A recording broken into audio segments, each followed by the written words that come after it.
Jólagleði í þínu hjarta, gjörsemdir mætust í gjörleina ankunnáði var sjálfum sér.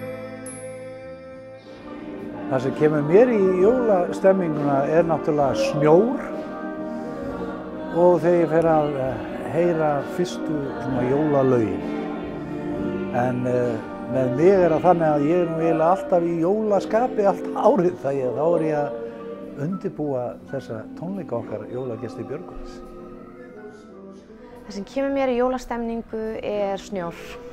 Blindhríð og snjór og vant við að mista þessu kósí og jólalegt.